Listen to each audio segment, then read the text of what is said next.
The Steve Dangle Podcast with your hosts, Steve Dangle, Adam Wilde, and Jesse Blake. Let's go! Wait, so you're telling me Edmonton didn't sign Nick Foligno at 4 years and $4.5 million? Because I read that on Twitter.com. Sir, ma'am. Adam, at least you were fooled by a fake account. I just misread Cap Friendly, and for some reason reported that the Leafs had acquired a prospect that was actually theirs the whole time and had actually traded him. Good thing I also misspelled his name in the first tweet, so I got it wrong twice. God. What prospect was it? So they have JD Greenway, who is Jordan Greenway's brother, Jordan Greenway of the Minnesota Wild. Okay. And for some reason, because the Leafs have lost the rights to a number of prospects over the past few years, especially from like the Hunter drafts that were not good.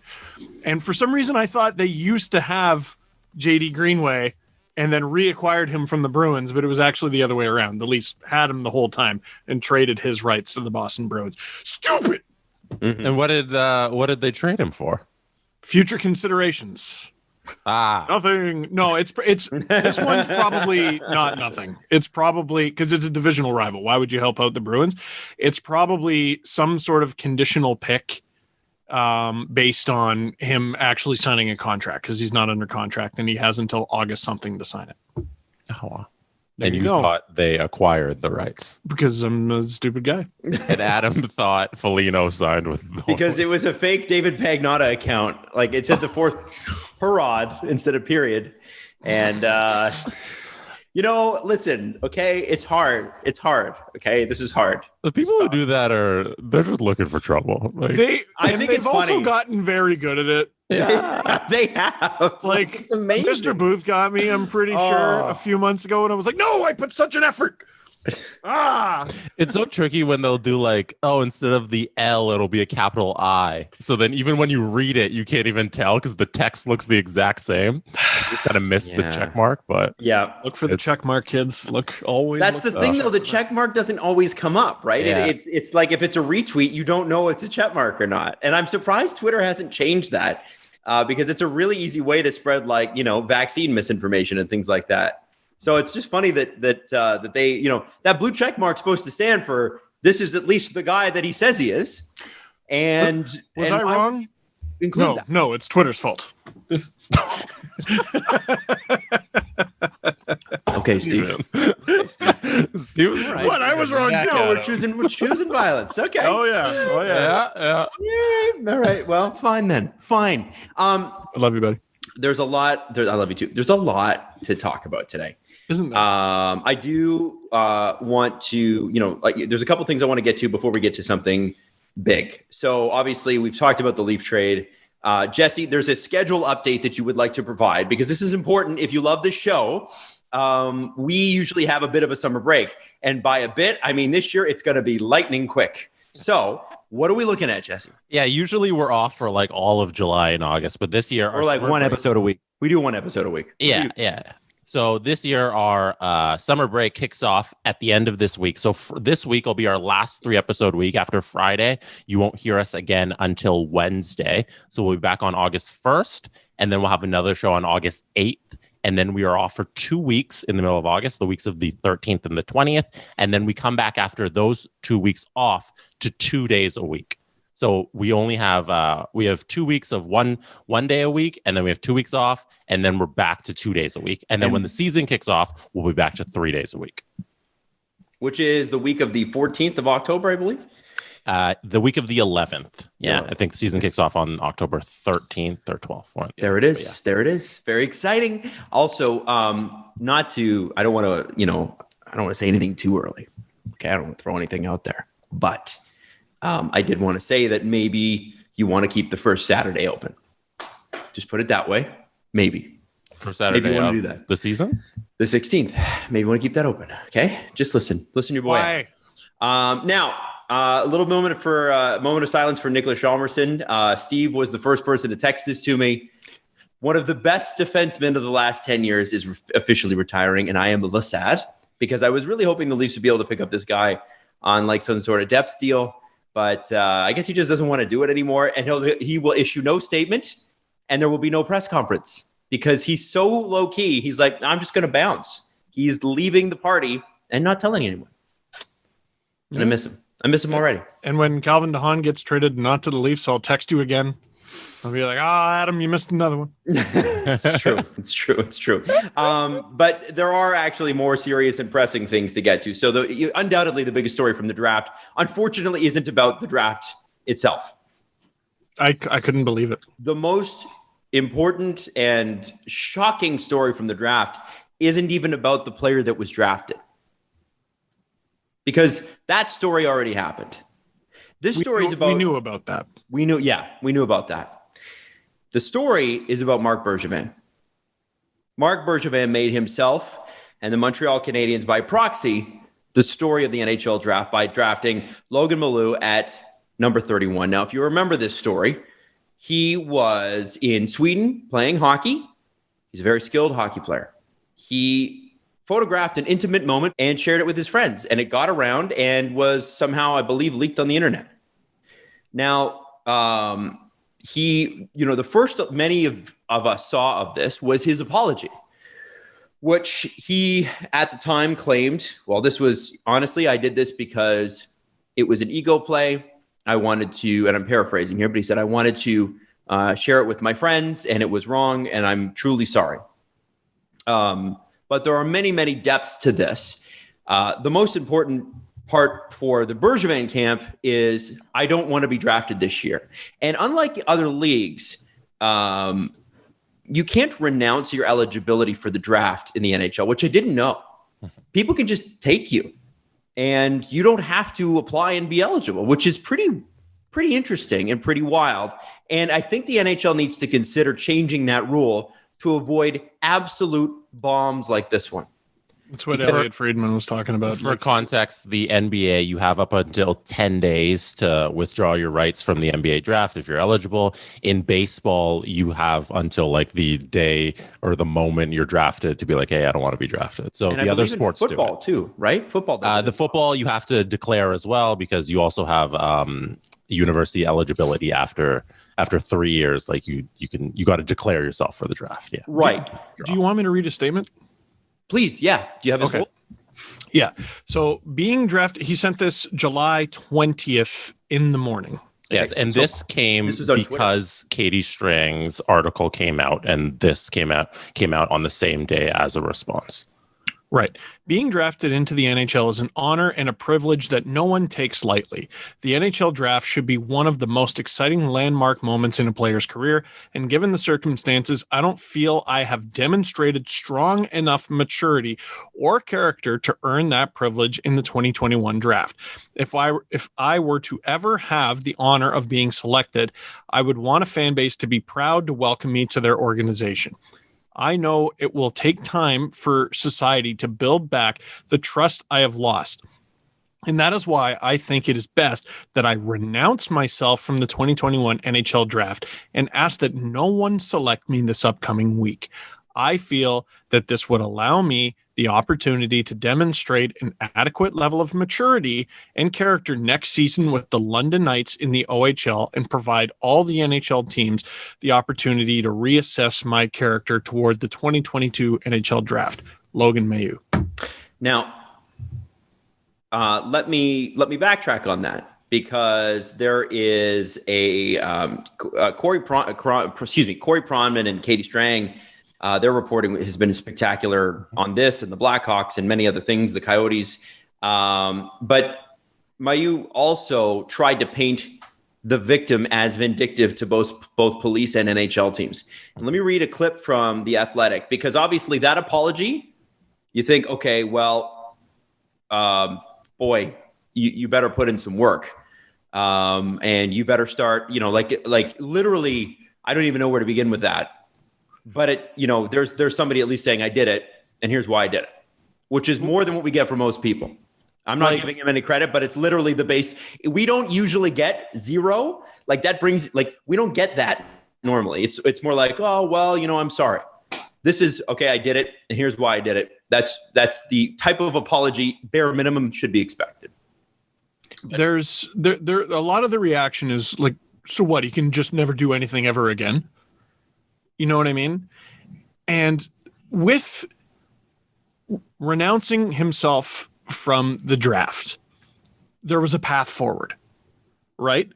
There hasn't been an adequate apology yet, at least in the eyes of the victim, right? There hasn't been an adequate apology. And her opinion is frankly the only one that matters, right? Yeah. But there's a path forward here. You got a year to get this right. Well, or to start. And you're going to be playing in the Ontario Hockey League. You're going to be playing in the OHL. Mm-hmm. Well, and so let me read this, Steve, to add to that point. Pre this statement, Dylan Liptrap, who is one of Mailloux's agents, referred to his original statement on the matter when asked for comment. In a later text exchange, by the way, this is from The Athletic, Katie Strang and Corey Proman. In a later text exchange, Liptrap offered to provide context on the situation, but stipulated that the information can only be used off the record and couldn't be shared with anyone. Informed that The Athletic was looking for on-the-record information only, Liptrap wrote, "Sounds like the motivation here is very clear." He added he wanted to provide off-the-record context before the angry cancel culture mob gets him in its grasp.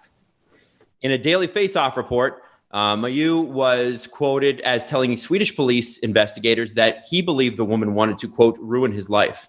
Multiple sources told The Athletic that in interviews with some NHL teams, Mailloux has portrayed the woman as vindictive.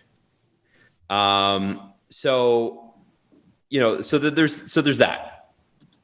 Okay. So, initially what they tried to do is say, oh, this is just some crazy person. But it's obviously come out that she's not just some crazy person. She is a victim of a sex crime. And that's what this is. Yep. And so, that is its own story. So I don't want you to confuse what I was saying earlier by saying that he is not the story here. But as it pertains to the NHL, Marc Bergevin is the story. Because in that statement that Steve read, Mailloux said, I don't want to be drafted. I renounce it. Do not want to be there. Give me a year to get started on this. Mm-hmm.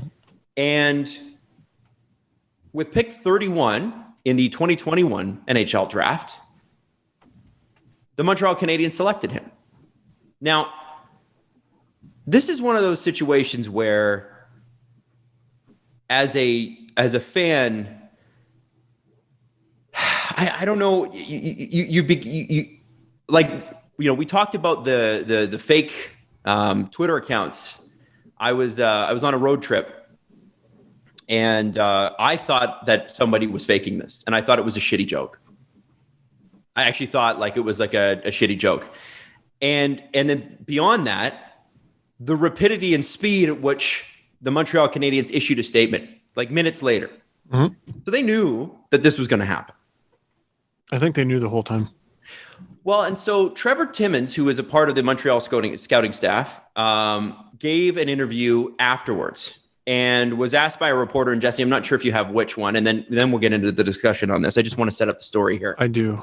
Was asked by a reporter, Marc-Antoine Gaudin. There you go. Who's actually a great follow. He is. Jesse, do you want to go ahead and play the clip? I definitely can. In his statement, he says that he thought that he did not earn the right to be drafted. Why? I mean, based on that, if the player thinks that, why do you think the opposite?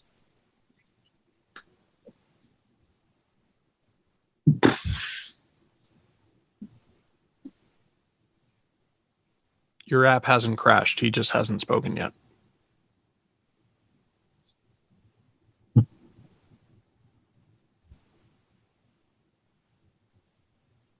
What do you mean? What do I think the opposite? Can you expand on that a little bit?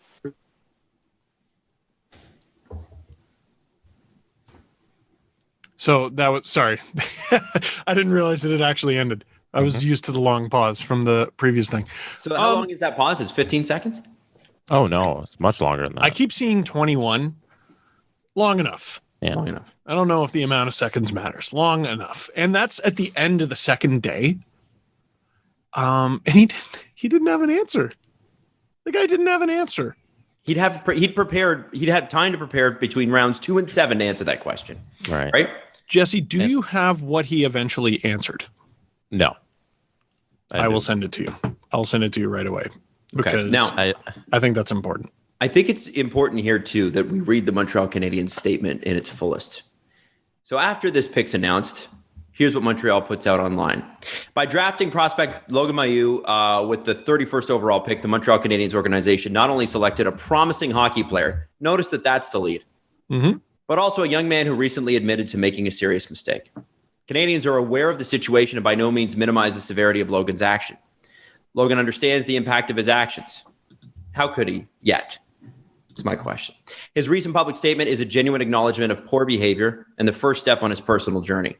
We are making a commitment to accompany Logan on his journey by providing him with the tools to mature and the necessary support to guide him in his development. We are also committed to raising awareness among our players about the repercussions of actions on the lives of others. So the first thing I'll say about that statement, there's no mention of the victim. All right. There's nothing. And, the Montreal Canadiens PR staff has to put this out because they're at the whim of Marc Bergevin, who's ultimately making the call here. And at no point do the Canadiens organization acknowledge the stigma that will surround her, because I can guarantee you all of her friends and family and everybody she ever went to school with and ever knew knows about this. Okay? I can guarantee you that. Somebody Googles her name 20 years from now, this could still come up. And it's understanding and the lack of understanding of how important and how wrong that is. I'm shocked. Like, the Canadiens, as a token, could have said, we also commit to paying for the therapy of the victim. They could have done anything. They didn't even mention that she exists. It's a young man. He's young. Made a serious mistake. And we're committed to guiding him. What about her? Who's guiding her? And a lot of people said those were the actions of a 17-year-old, which is true. He was 17. The apology came from an 18-year-old. He's 18 right now. He's a legal adult. So stop that shit. Stop all that. One thing Bergevin said after he was drafted in the press conference, he was describing the actions of Mailloux as unacceptable. Arpen Bassiou reported that he said it 4 times in 12 minutes. He described what Logan did as unacceptable. But by drafting him, they proved that the Canadiens thought the actions were acceptable, and that even though he feels he doesn't deserve to be drafted, that they can accept what he did and they can grow from there and move on. But if it was actually unacceptable, you wouldn't have accepted it and you would have not drafted him as per his own wishes. Can I read a quote that I find particularly offensive to that point, Jesse? Would you guys mind? Is that okay? Is this from Bergevin? We understand and we're fully aware of the fully aware, and we as an organization, it's unacceptable, but also it's a young man who made a terrible mistake. So here's the thing. Let me read that one more time because I bungled that sentence. We understand and we're fully aware, and we as an organization find it very unacceptable, but it's also a young man that made a terrible mistake. So you already know that everything before the word but doesn't matter. He's 18 years old, and he's willing and he understands and he's remorseful and he has a lot of work to do, but he's already started to, ready for this, put it behind him and have a hockey career. Put it behind him? The Canadiens organization here, they put common decency behind hockey. They feel like, okay, no matter what, we got a great prospect here, and it doesn't matter what this person did in their personal life or anything, because hockey is over anything, even being a respectable organization and being respectable people to a person who was victimized. Like, no, none of that stuff comes before hockey, and that's such a shame. Well, and Jesse, do you have the clip that I sent you? The Trevor. You want to play the rest of it? Yes, please do. I'm not sure. This is important. It's important because a big part of this whole thing is, but he asked not to be drafted. He asked not to be drafted, right? That should matter. That's a big part of it. Kind of does matter, right? What do you mean? What do I think the opposite? Can you expand on that a little bit? Well, it's just that if he, he thought that because of his actions, because of where he was at, etc. Yeah. Well, I think I just touched on that, Marc-Antoine. I thought he was emotional when that came out. Maybe today he would think a little differently, but we felt comfortable, with what the information that we have and, with his interview that, we truly believe that he was remorseful and we're going to help him, through this difficult time, the difficult waters that he has. And we have a really good support staff that's going to help him along. And we believe in him and that he'll become a better person from all this. I'm going to make you listen to that again. I'm going to make you listen to that quote again. I'm going to cut it off. We don't need the whole thing. Sorry, I'm going to make you listen to that quote again because a key part of this, remember I said there's a path forward. He's taking himself out of the draft for a year. There's a start. For at least a year. There's a start. Right? Like there is potential for I don't know what the word is. Reconciliation, perhaps. There's a path forward for him to improve himself, for him to adequately apologize, for him to adequately mature, which is something that he's going for, right? Play the quote again, please, Jesse. This is Trevor Timmins of the Montreal Canadiens, assistant general manager. What do you mean? What do I think the opposite? Can you expand on that a little bit? Well, it's just that if he, he thought that because of his actions, because of where he was at, etc. Yeah. Well, I think I just touched on that, Marc-Antoine. I thought he was emotional when that came out. Maybe today he would think a little differently, but we felt comfortable. So he was emotional when he sent what, Trevor? The statement where he asked to not be selected in the draft? If he could, he'd maybe handle it differently. Is that what he said? He'd do it a little differently? Because that negates his entire apology. Did the assistant general manager of the Montreal Canadiens imply that the player he just drafted is entirely full of shit? That's an awful lot what it sounded like. Can I add to that? Go ahead. Here's another quote you guys are going to find interesting. Timmins said Rob Ramage, the Canadiens' director of player development, has already started working with Mailloux and added that the team's community relations people have a plan in place for him. Here's the quote. I know Logan meets with a lady psychiatrist a couple times a week, and we're looking forward to welcoming him to camp. A lady psychiatrist. Yeah. And then when they re-quoted Bergevin, they left out that part. Or sorry, Trevor. Yeah, Account for Hockey had that. Yeah, a lady. Yeah. Now, up his words a little. Yeah, which is bullshit, by the way. Like, I know they did it on purpose, but it's total bullshit. Mm-hmm. So here's the thing. This person says that they don't want to be drafted and they need to work on themselves. Let them.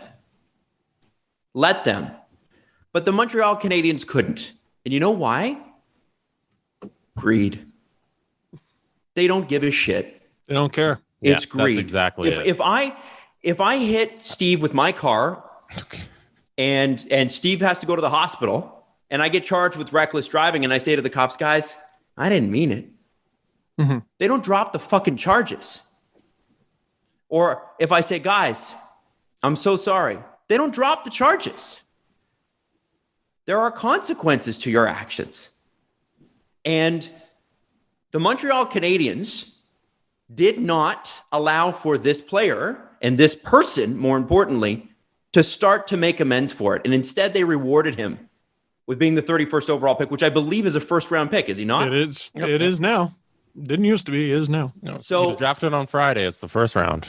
Yep. So this is the. By the way, I believe was that not the last pick of that round, or was it? What happened afterwards was, I assume we'll get to that. I was on the road. I was on a road trip, so I missed that part. Oh, you didn't even, Jesse. You want to, Adam? You wouldn't believe it if we showed you. You wouldn't believe it if we showed you. It was some of the worst 15 minutes in National Hockey League history. After Logan is drafted and the storm happens, Stan Bowman walks out onto stage to announce the Blackhawks draft pick. Because they traded for the last pick of the round. They traded for the 32nd pick. So So he walks out with 8 women surrounding him. 3 are recent hires by the Chicago Blackhawks, and the rest are within the organization. They're like, we're not trying to denigrate these women or anything they do within hockey. It was just such a blatant PR stunt. And everybody, it was. So it's patronizing. It was. Frege called it out as what it is. It was performative. It was performative, and it was disgusting to see Bowman there surrounded by these women just so you can try and distract from a giant sexual assault lawsuit against the organization. He's trying to discredit this guy, which has nothing to do with the other, by the way. Let's just throw that out there. It was trying to distract, and it was performative, and it was gross, and it was just awful scenes. Man, Adam, you wouldn't believe the visual if I showed it to you. I'm gonna have you would have thought someone photoshopped that. Anybody watching on YouTube, it's on screen right now. Okay. I'll be watching it on YouTube along with you. And let me just say this one more time so we're clear. The Montreal Canadiens selected this player because they're greedy. They don't give a shit about the victim. They don't give a shit about the player's development. And in fact, here's what they're going to do down the road. Are you ready for this? They're going to present you a rehabbed and fully reasonable Logan Mailloux, and they're going to say, we did this. Well, Adam, how about this? What if it doesn't matter? What if it doesn't matter that he's improved himself? What if all that matters is other teams have done bad things too? Do we want to address this crowd? Sure. Do we want to address... Well... Well, just address it quickly. Yes, I was flooded with it. Me too. Couldn't turn on my Twitter mentions because it was the only thing I got on Friday. Yes, trolls from Leaf Canadian fans. Leaf fans don't have a leg to stand on because a pedophile worked at Maple Leaf Gardens for 2 decades. If you're comparing this to that, you might be against the pick. If you're comparing one to the other, why aren't you screaming with your entire chest that the Montreal Canadiens should renounce this pick entirely? Are you joking? Are you well? Are you okay? Do you want to talk? That you think this is okay because other bad things have happened? Like we've brought this up on the show a few times. It's a horrible form of argument, and best case scenario, that's bad too. 2 wrongs don't make a right. Are you a child? Are you an actual child? 2 wrongs don't make a right. That's bad too. It's a little bit worse than bad, actually. Grow up. Oh my God. Right. Grow up. And one thing I'll say Get a about brain. that is that it is a loud minority.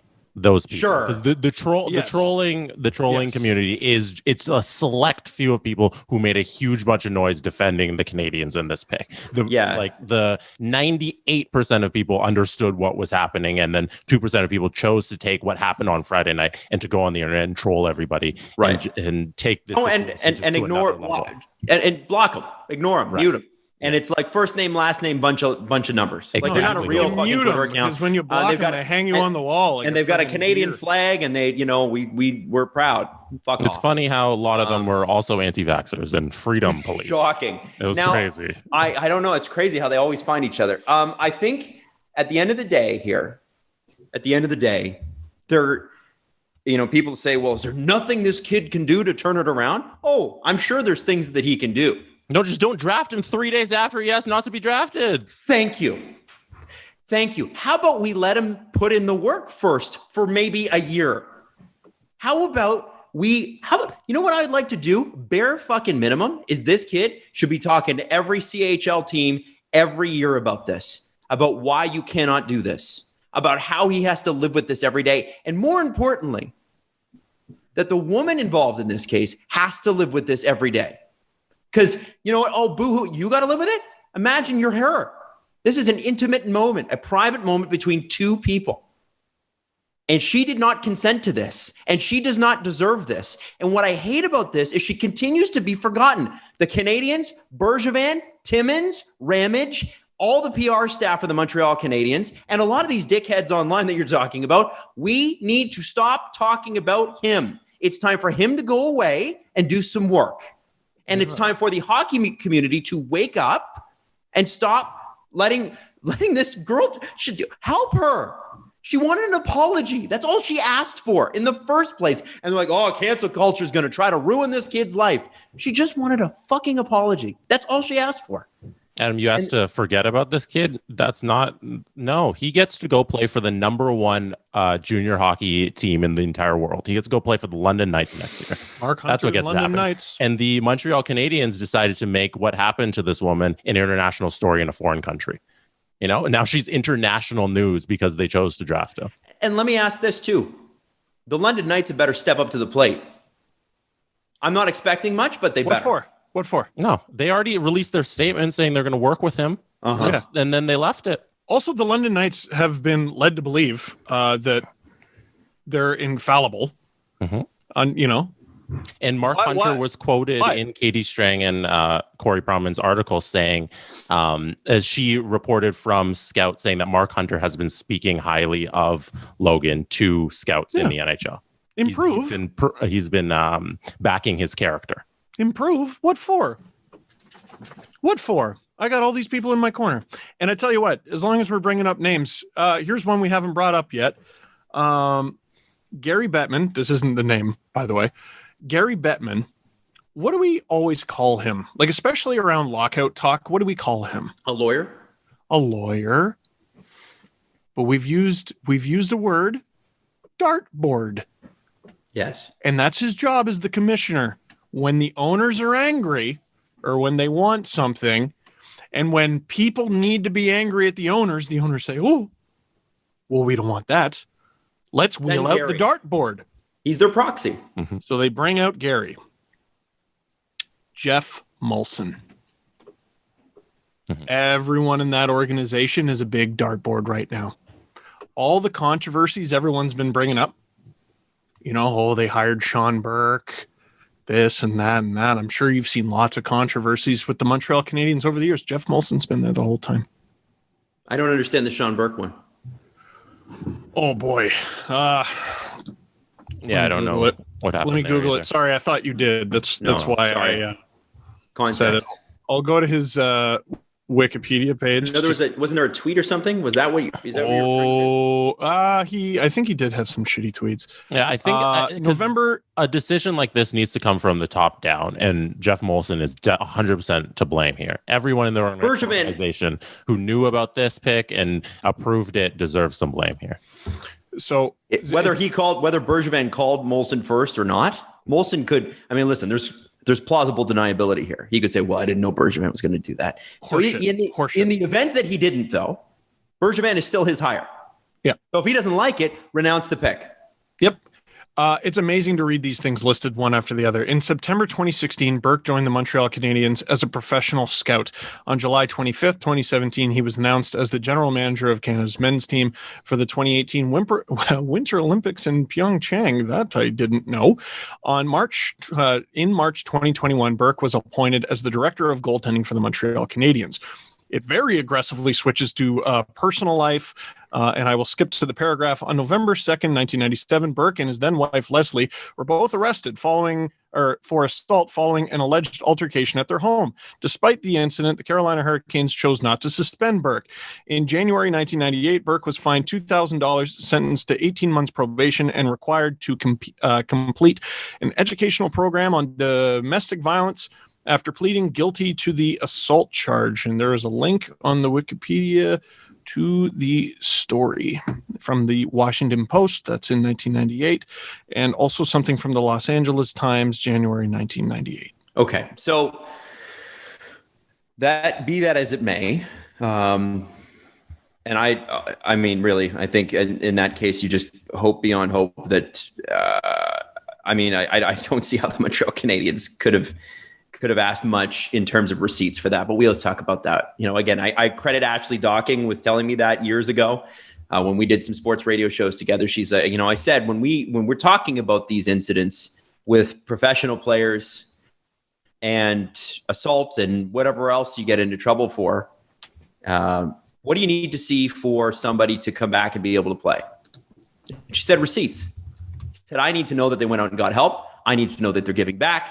And a multitude of things. And you know, at the end of the day, they're saying they're going to work with him. And I have to say, I just don't believe it. And frankly, I'd rather them work with her first. You know, why don't you set up a fund for her with your money? Don't ask for your fans' money, with your money, and go and support her and get her the help that she's going to need. And I think it's really important that we acknowledge that.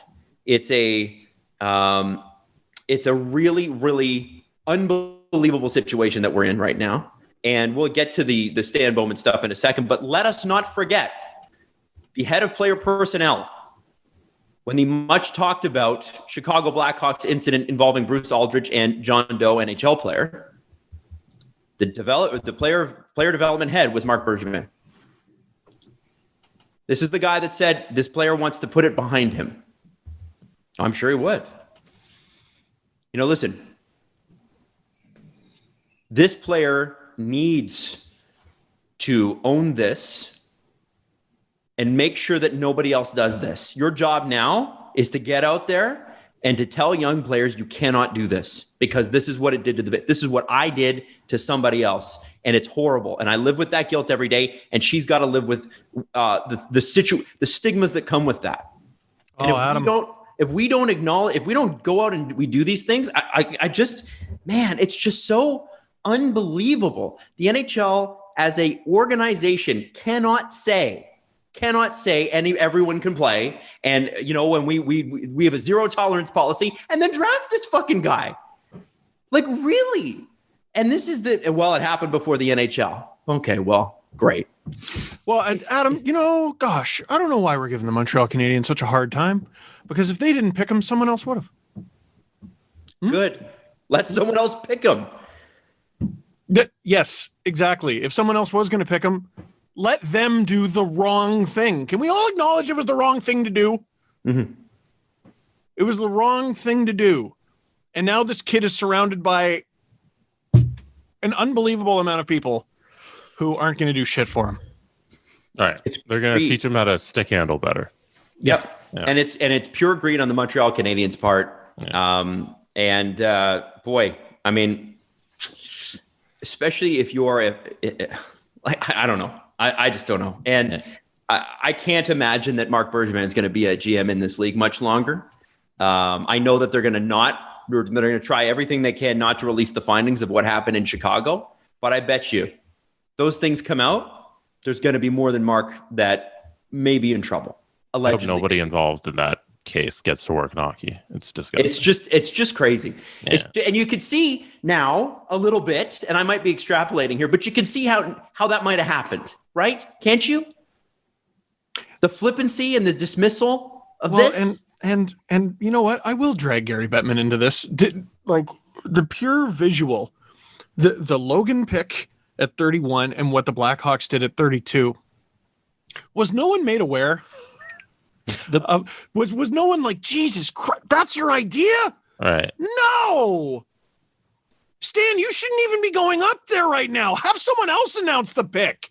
The Blackhawks thing was also announced on the 21st, which I believe is Wednesday. They announced that they would have 8 women announcing their picks throughout Friday and Saturday of the draft. So it was well known. The PR release came out from the Blackhawks that they were doing this, and then on Friday it rolled up right after that pick. All the women surrounding Stan Bowman, and look how great they are. They tried to portray, and everybody saw through it, and they saw this disgusting PR stunt. Okay. Just, like, for everybody who's no matter what gender you are and you're just a fan of hockey and you watched what happened on Friday and you're like, wow, this game really doesn't care about me, and it's not for everyone. It's a select few in the game. Like, this isn't everything that hockey stands for. And like, I know we're trying to create a space where you're welcomed here, and the NHL didn't show you that on Friday. So hold these people accountable, because the more we hold the Canadiens, the more we hold the league accountable for all of these horrific things that seem to consistently happen within the NHL, the more it'll be weeded out. So that's the only advice I can do. If you felt like hopeless on Friday about the state of the game and the things you saw, just keep holding these people accountable. This can't be like a 24-hour news cycle. I'm so happy it dropped on the Friday, and then Monday everyone was still talking about it. Like, it was still the number one story today, because you don't want to forget that this happened. And every time Logan's name comes up, the first question should be, okay, what have you done to make good of this? What have you done, Canadiens, to try and redo this mess that you've created here? And other than the lady psychologist, right? And without answers like that. So just keep holding these people accountable, because it's the only way we're going to get change is if you don't stop making noise. And, I did bring up the trolls and everything. Most of the Canadiens fans that I've seen and that I've spoken to are mortified. Oh, of course. Embarrassed, yeah. You know who I get messages from now? Hawks and Canadiens fans going, I'm embarrassed. Mm-hmm. Oh, yeah. I don't know if I can cheer for this. 2 months of amazing memories, like from this past spring/summer, erased. And one, probably 3 Stanley Cups completely tainted for the Chicago Blackhawks. Like, it's Gary Bueller. And everybody that tells us, because you're going to get comments below that say something to the effect of, I come to this show for an escape. You guys spent way too much time on that. We come to this sport for an escape. Yeah. If this sport would start acting right, maybe we could have some fun here. Like this is the thing. Like, this is stuff you learned nothing. And that's the shocking part. This is a quote from the Donnie and Daly show, just to give you an idea of how deep the problem is in sports. The Donnie and Daly show, hockey agent Kevin Epp joined the show. Puckpedia has him as the 20th highest grossing agent in hockey right now. This is a transcript of what he said on that show from Samantha CP _ on Twitter. Here it is. And this is Oliver Ekman-Larsson's agent. So I think that's maybe the context. But I think you've seen over the years, there's been a lot of free agents and players that haven't come to Vancouver or Canadian markets because they don't want to be under the scrutiny of every day is do or die in the fans and media's eyes, because, one day, look at Marc Bergevin and, he's up for GM of the year and, he makes a move in the draft. And next thing you know, people are, calling for him in a certain way. And, prior to them beating Toronto, there was lots of talk that he was going to be let go or fired, and then he's up for GM of the year. So it's just the climate. That's one of the biggest agents in the sport. Who said that? What? Kevin Epp. Oh. Can you read it again without the knows? Yes, it's difficult because there's lots. Because Kevin knew he was speaking incorrectly. But I think you've seen over the years, there's been a lot of free agents and players that haven't come to Vancouver or Canadian markets because they don't want to be under the scrutiny of every day is do or die in the fans and media's eyes. Because one day you look at Marc Bergevin and he's up for GM of the year and he makes a move in the draft. And next thing you know, people are calling for him in certain ways.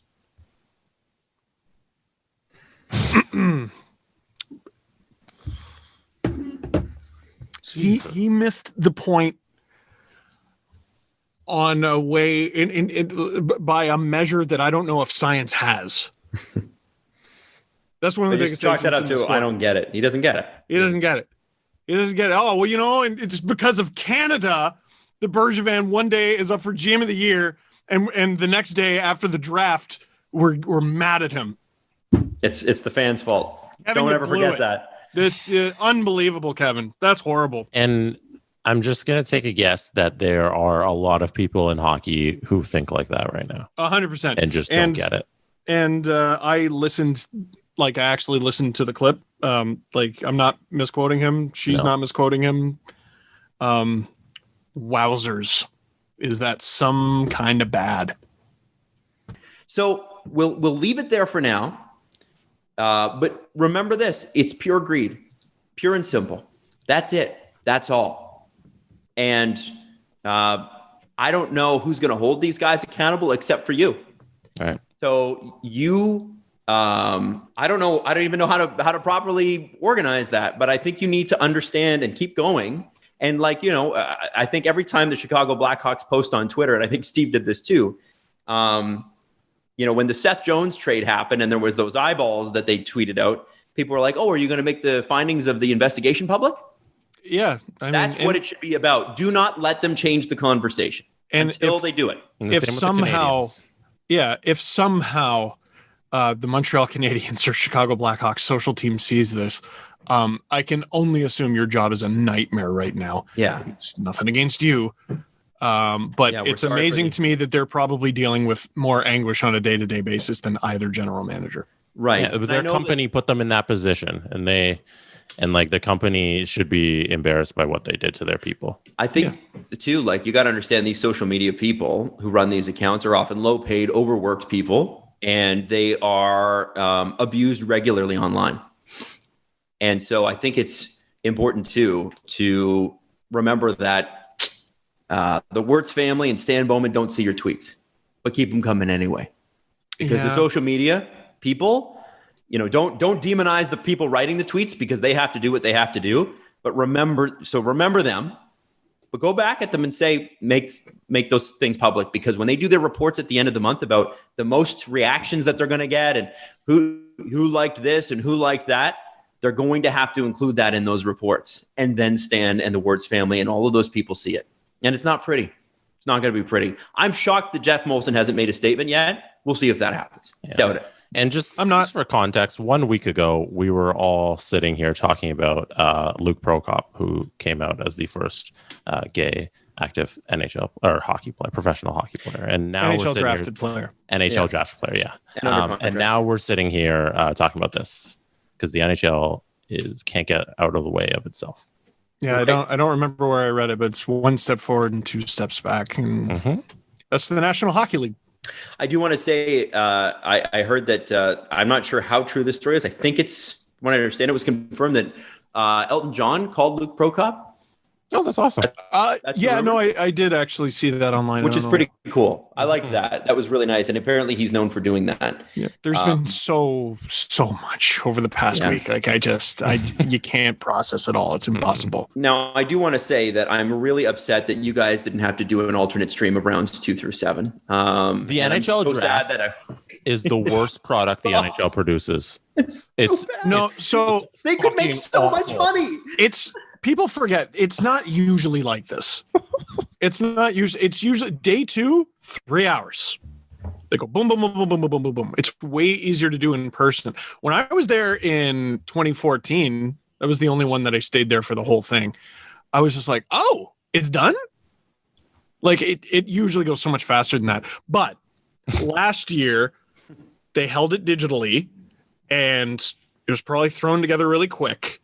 And it was like 7-8 hours. It was unbelievable.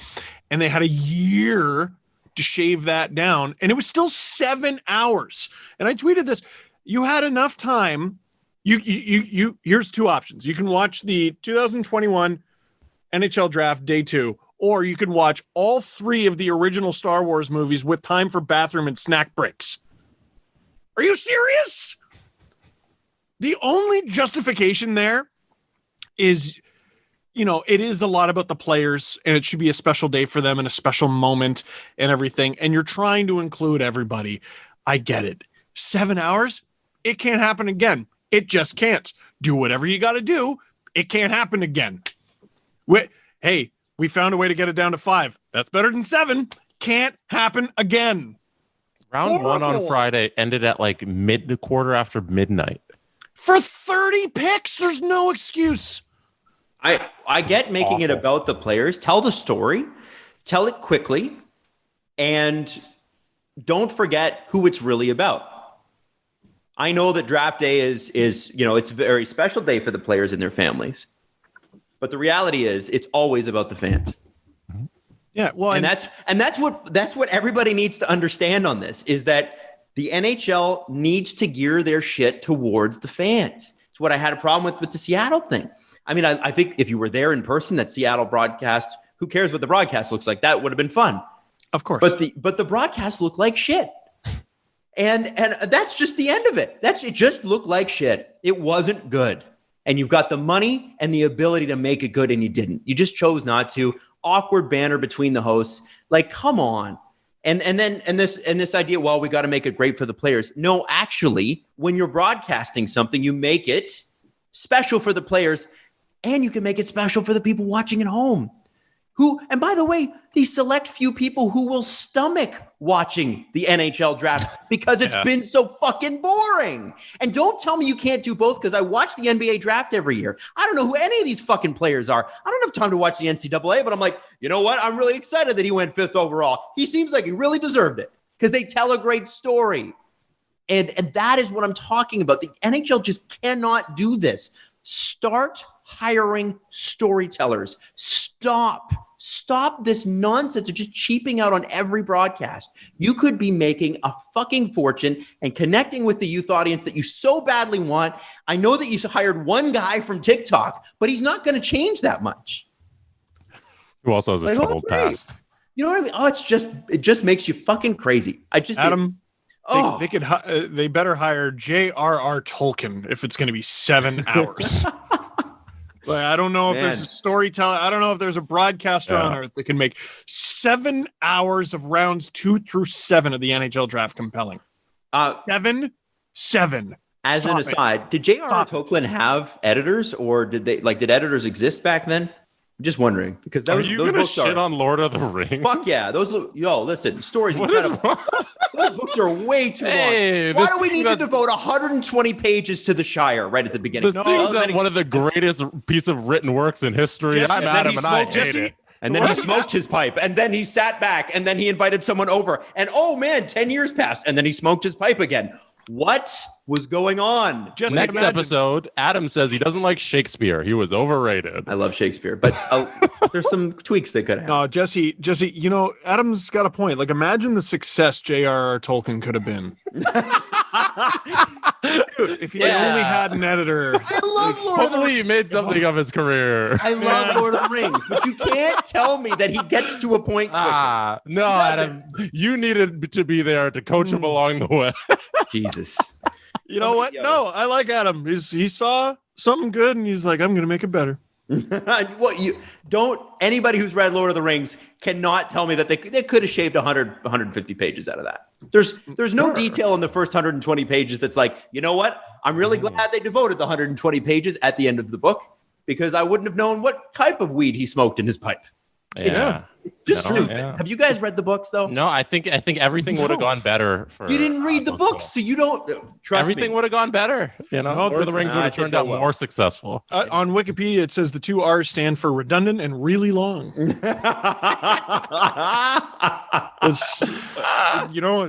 the kind of success, man. Imagine the kind of success he could have been. Oh. Guys, this summer's been crazy. Concerts are back. Major championships back. Baseball, Euros. And, of course, the games. Bronze, silver, gold. You can't get a gold medal if you don't treat yourself like a gold medal. If an athlete treats their body like royalty, why can't you treat your area like it needs to be cleaned up and perfected? Do you know what I'm saying? What I'm saying is you need the new performance package from Manscaped for below-the-waist grooming. Now, as the world starts to open up, you need to clean up. And this is amazing. If you use the code DANGLE, manscaped.com, not only you get 20% off and free shipping, but you also get something like this, the Weed Whacker. Now, the Weed Whacker is for outside of this area and more for this area. We're talking about your ears and your nose, because you can't be going on dates and out to public functions and meeting people's parents with nose hairs hanging out of your nose, right? So that's what you need to do. Now, go to manscaped.com, use that code DANGLE, 20% off and free shipping with the code DANGLE at manscaped.com. Achieve glory. Achieve a gold medal for that area. Clean it up. Sports are about more than stats and scores. They're about people and stories. The Lead is a daily sports podcast from Wondery and The Athletic that dives into the biggest sports stories of the day, as told by one of The Athletic's reporters who is covering that story up close. The next few weeks, The Lead is turning its attention for the race for gold in Japan.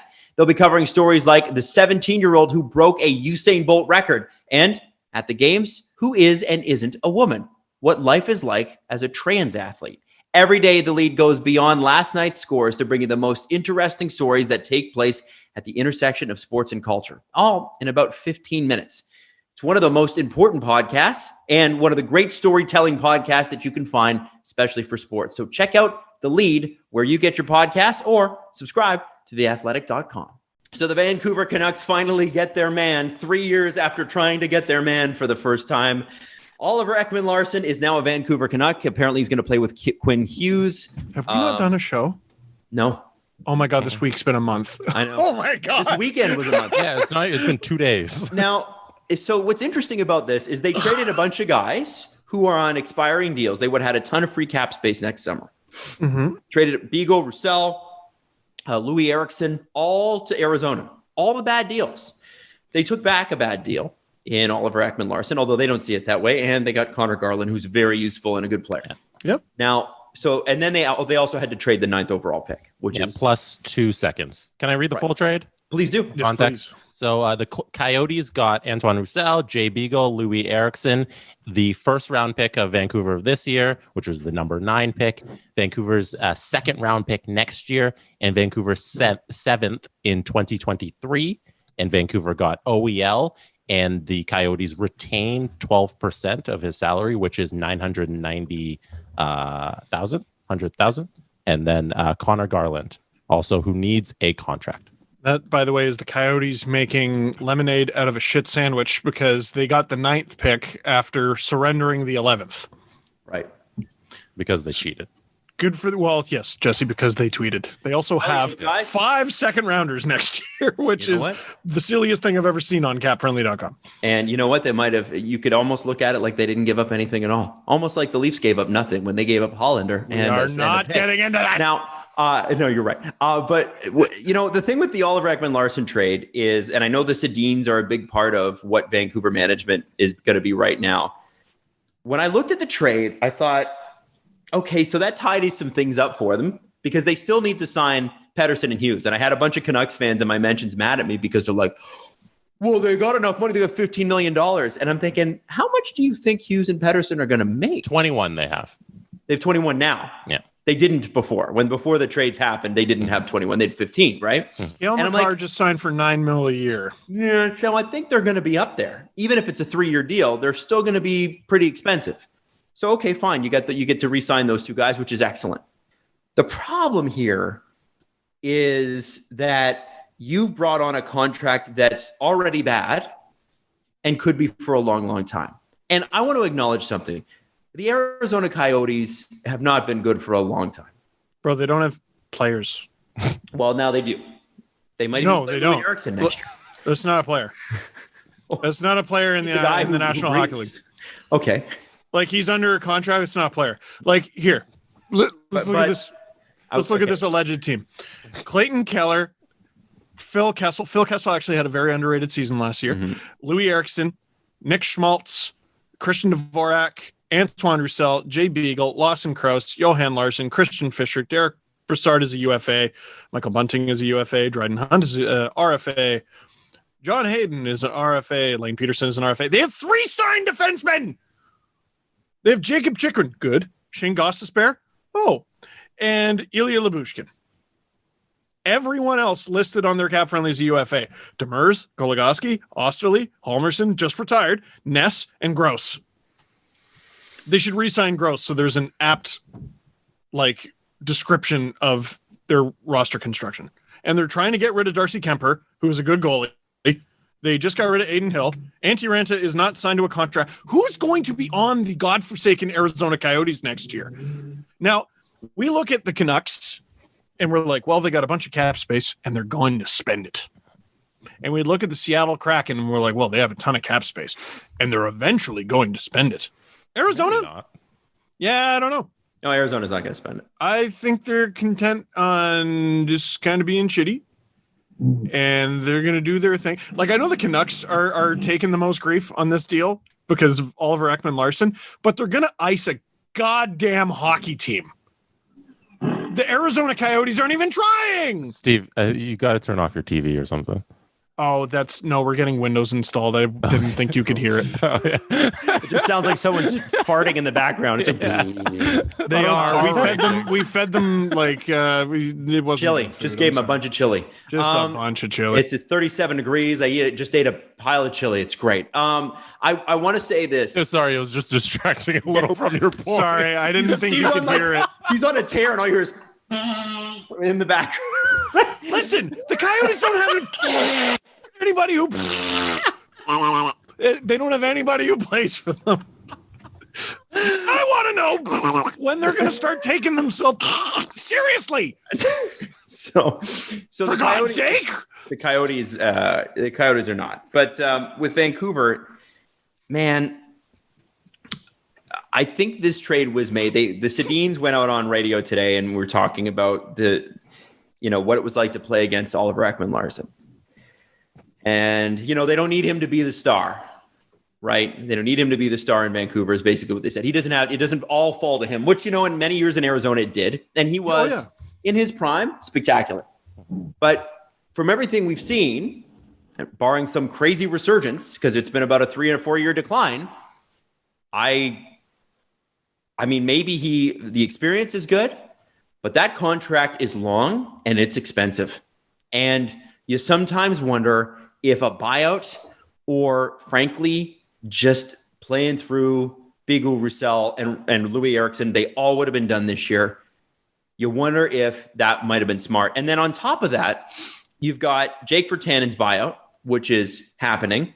And then on top of that, Elliot Friedman, in his Not 31 Thoughts column that he keeps releasing, said, if Braden Holtby doesn't get traded, do the Canucks buy him out? Why did you sign him? I don't get that. This is the thing. The Canucks with cap space, with Jim Benning at the head, are dangerous. And not in a good way. It's dangerous to Canucks fans.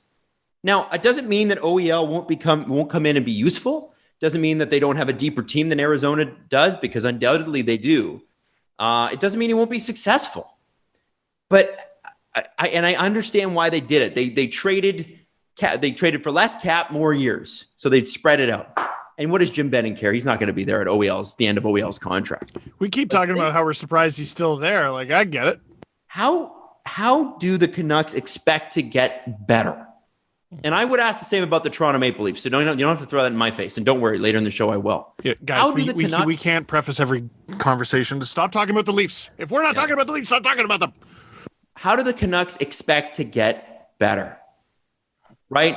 Do they really believe that they are the second round team that they were in the bubble? Because they are missing some major pieces from that team. And I'll grant you, Pettersson was injured this year mostly, but I don't know. I don't see it. And is it that much? Is OEL going to add that much? I got questions about that. One thing, or two things, I guess, that Friedman was talking about with this deal on the 31 Thoughts podcast was that OEL didn't take well in Arizona when he had to be the guy, that he wasn't set up properly to be the number one defenseman, and all the pressure, it didn't really work out. And that the second thing was that change for the sake of change might be good for him, that this could be a second half of the career resurgence just by being in a different place, being on a different team, having different responsibilities, being in a different role. And maybe there's a path to fixing his game there. But go ahead, Steve. No, I want your butt first. I was going to say, but the decision-making of Jim Benning isn't something that you can be trusted. Mm-hmm. Like you see the deals on the surface and you say, okay, you want to go for it right now instead of waiting out the year of the contracts. Is this the guy who's going to push you over to make the playoff, turn your team to a playoff team instead of taking the cap space next year and then going for it the following year? Now, some Canucks fans might be like, Steve, didn't you see and borderline advocate for a move of Duncan Keith going to the Canucks back when it was rumored? Very different. Duncan Keith, while older, had 2 years left at his cap hit, and we were still talking about retention back then. Now, there was retention on OEL, but it's $990,000, so basically $1 million. for 6 more years. Aren't you guys paying Phil Kessel? Yeah, it sucked, man. Yeah, it sucked. That's look at how this is great the it's worked last out year for of that. us. Yeah, this is the last year of that, by the way. Oh, good. Yeah, the Leafs got a ton in return. That's why, because they had to pay 1.2. They got a cap that was $1.2 million less than everyone else for 6 years.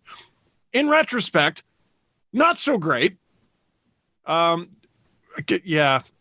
but again, the Coyotes, they're not devoted to winning, so they don't care. But it's the Vancouver Canucks who have to take this guy on for like $7 million. 7.26 till he is 36. Yeah, so he's 30 right now, 6 more years. But sorry, the justification that I gave for Keith, and this is where I see potential here. If he restores his game a little bit, I believe he can also help Quinn Hughes. And that's a huge factor here. Yep. Because there were games where there were it's so rare that I watch another team and I feel bad for someone on that team, but there were games where I watched Quinn Hughes and I'm like, Jesus, he can't do everything, man. He's got to have someone behind him. And I thought Nate Schmidt was that guy, and supposedly they're trying to move on from him. Like, this is the other thing. Like, if you don't have confidence in Jim Benning making moves, he's not done. He's far from done. He's going to try to trade Nate Schmidt. I don't know if he's going to try to hold on to goalie signing last year. Like, and that he tried to make up for the Tyler Toffoli mess by buying out Jake Virtanen. Well, and also remember Jake that and get the fuck out of here. Yeah, but that's who he gave money to instead of Tyler Toffoli, who was never offered a contract by the Vancouver Canucks, and then he went on to sign with Montreal at a discount and was 7th in the league in goal scorer. And Markstrom and Tanev. And Jim Benning decided to give Virtanen money instead of even offering Toffoli money. Like, it's ridiculous decision making. And then now he has to buy him out. I'm still looking at the Canucks and, the justification that I gave for the Kraken. We got to wait until, maybe around August 1st. The Canucks are such an incomplete picture for next season, but they don't have quite the wiggle room that the Kraken do. Mm-hmm. Also, the expectations of the Kraken is they're an expansion team. The expectations of the Canucks, they are a perennial candidate to come out of nowhere. Like, I really do. Like, the good parts of the Canucks are so damn good. They are so damn good. Like, if they made the playoffs, I wouldn't be in the least bit shocked. Well, they're in the worst division in the NHL next year. That's part of it. Right. But man, just an ungodly, terrible division. What the Carolina, Florida division used to be. Yeah. So Atlanta, like we're talking 10 years ago, with that division, that dog shit division that they put together, where it's like literally every year Tampa and Tampa and Tampa and Tampa. Like, there was nobody else to even compete with them. So long story short, it's a trade that the Canucks have wanted to make for a long, long time. It seems like when Jim Benning wants his man, he gets his man. Just a few years too late, and for too many $1 million. And I just, like I said, I think going into this offseason, I think the best thing for Canucks fans was that they were right up against the cap after signing. If they have to sign Pettersson and Hughes, the best thing for them is to not have cap space, because you can basically guarantee it will be spent incorrectly. And we'll see. It looks like they're clearing some. So the $5 to $7 million contracts on the Canucks, it never works out. They have 7 of them currently, just guys between 5 and 7 million. Who are they? Can you name them? Yeah, sure. We got Besser at 5'8". We got Horvat at 5'5". We got JT Miller at 5'2". We got OEL at 7'2". We got Tyler Myers at 6. We got Nate Schmidt at 5'9". We got Thatcher Demko at 5. The forwards are fine. The forward, I'll take the forward group. But absolutely. These middling contracts where you're not paying stars a whole bunch, or you're not paying the lower end guys a little bit. It's just this middle road that Jim Benning keeps handing out for multiple years. Like, here's 6 years, 5.5. Well, you give a career fourth line center $3 million a year over multiple years after a Stanley Cup run. Like, this is the Jay Beagle thing is always the thing I go back to. And people were like, it doesn't matter. At the time, Canucks media was like, it doesn't matter. They have all this space. Who cares? They're not going to make the playoffs for a while. It's called foresight. Jay Beagle's not a difference maker. We are also genuinely talking from a place of how can we make this team better? Yeah. It has nothing to do with I like the Leafs and the Canucks be damned. Like, we really do sit here and we try to go, because the good parts are good. Yeah. How do we do this? The contracts for Besser and Horvat, spectacular. That's great. That's great value for those players. Really, truly. It's at least not bad. I think it's pretty good. And I think it's pretty good. And if Pettersson comes in at 9.5, like you're laughing. It's better than Marner. I mean, he'll at least be Pettersson the whole time. Yeah. So anyway, let's move on to Sam Bennett, who actually re-signed in Florida today. Now, I got tagged. Holy shit! That's a big number. 4 years, $4.4 million per season. That's a big number. Because he was an animal when he showed up there. He was. And that raises a question for me about Sam Bennett and about Calgary. Is Sam Bennett that good and Calgary kept him back? Or does Calgary know something that Florida doesn't and this is going to tail off and this was a contract year? And what I'm beginning to see more and more with Calgary is that, if he's that good in Florida, he's exactly the player you needed in Calgary. Why could you not get it out of him? Dude, he was, well, and remember their hesitance in dealing him was he's good in the playoffs. Goes to Florida, 5 points, 5 games.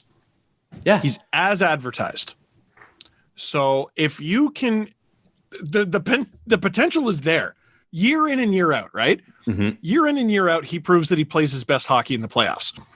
Panthers are probably a playoff team. Yep. Right? Planning on it. So that's a player you take a risk on. And I think if you're the Panthers, I don't even think it's arrogance to think that you're the smart team here. You're the team who can actually bring it out of him. He had 15 points in 10 games when he showed up. So here's the thing. For everybody that was on me last year, I'm like, don't give up a first round pick for Sam Bennett. It's crazy. It's a lot. Man, seems like I was wrong. But I'll stick to my guns on the fact that I wasn't sure about that trade, and I was definitely a no-go on the Foligno trade. If they were going to spend the first round pick, it should have been on Sam Bennett, for sure. Apparently. And I also got to know what the hell is going on in Calgary that he couldn't do that there. I mean, yes, he could do it in the playoffs, but why are you playing? A guy gets 15 points in 10 games showing up in Florida. What is going on in Calgary?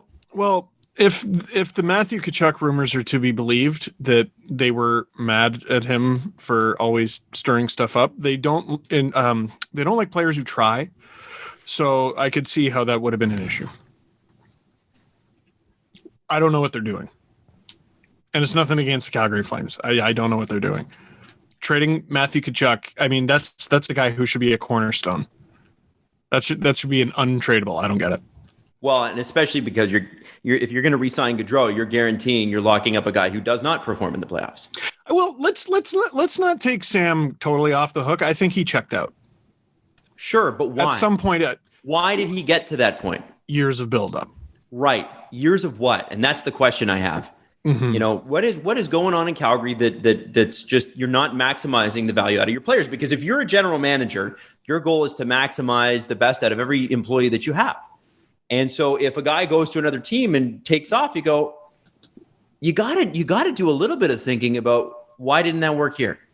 You got to do a little bit of that, don't you? I would also like to give some credit to the Florida Panthers, who last year became the land of misfit toys, where everybody kind of went there and had great seasons. Because it wasn't just Sam Bennett. It was Anthony Duclair. It was Carter Verhaeghe. It was Alexander Wenberg, who was on like waivers from Columbus. And then he went to Florida and had a great season. Like, there was multiple guys who just had great years there. Even guys they kept. Mackenzie Weegar, who allegedly could have been had for Andreas Janssen and Travis Dermott, was top 10 in Norris voting. I know, Adam. I know. Florida, every day, I know. They did a great job with talent last year, and it says a lot about other organizations where all those guys came from. It's like, okay, this team was able to make this work. What happened with your team? Why didn't you see the potential in these guys? Why didn't you give Duclair the money he deserved? Why didn't you sign Verhaeghe? It's a testament to the talent they have in Florida and what they're doing with their roster. Yeah. Well, and that's such a great point, Jesse. Like whenever a player like Jonathan Marchessault rises to prominence, because there's another guy who Tampa lost early on in the process. It was the Panthers who gave him to Vegas, but he was on the Lightning. Yeah, he wasn't originally a Panther. Right. Yeah. Verhaeghe is another guy. Mm-hmm. The Leafs organization's got to look at themselves and go, okay, we were smart enough to pick him. Okay. Why did we miss I'm going to pump the brakes on Carter. Why? Why? 5, that's 6 years ago. It's yes. Okay.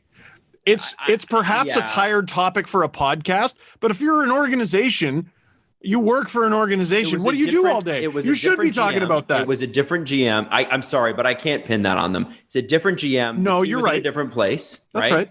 Team's in a different place. They're rebuilding, and Carter Verhaeghe didn't look like much at the time. Well, I tell you what, anyone involved in the losing of Carter Verhaeghe, it should be a question on their future job interviews. Sorry. And I'm not to denigrate Carter Verhaeghe's junior performance. Listen, I get it was great. Yeah. But do you think that anybody along the line, Islanders included, who acquired Carter Verhaeghe, do you think anybody thought, he's going to be a big piece? Apparently not. But he was once good enough to be a third rounder. It's good that he did.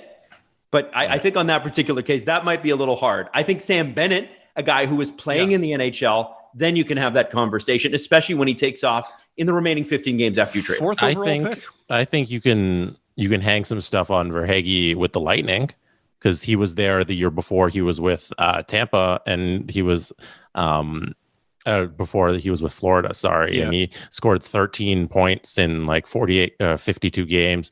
Was on their lower line, scratched for most of the season. Yeah. They don't see anything in him. They let him go to Florida.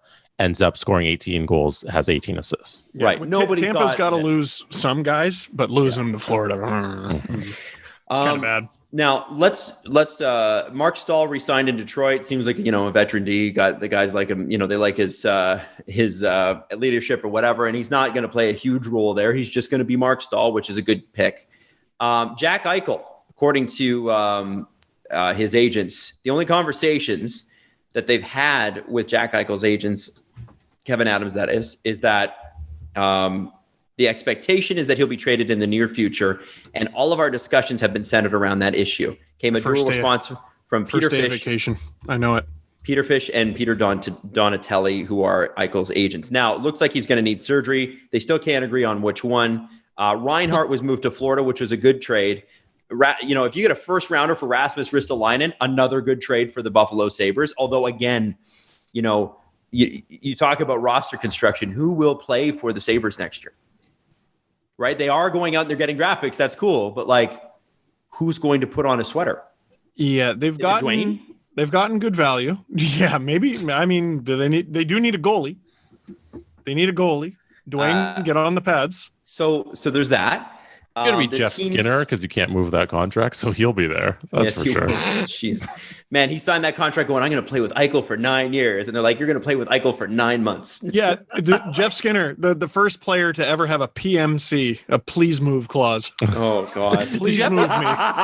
Please move me. Adam, did you have the updated teams there for Eichel? Because I believe they changed. Montreal was out. And yeah, Engel said a lot of buzz about it, but they're not heavily invested in acquiring him. Well, Anaheim I've got him here. Oh, you got him? Okay. Anaheim, Calgary, Minnesota are the ones that... Minnesota. Yeah. That was the one I was like, how? Kaprizov and Eichel. Woo! They're really going for it. Billy G. Didn't I say, though? Uh-huh. Oh. This was my ridiculous conspiracy. Get Eichel for 2 years, and if you're shafted by the dead cap from the Parise and Suter deals, trade him. He'll still have value in 2 years. Trade him.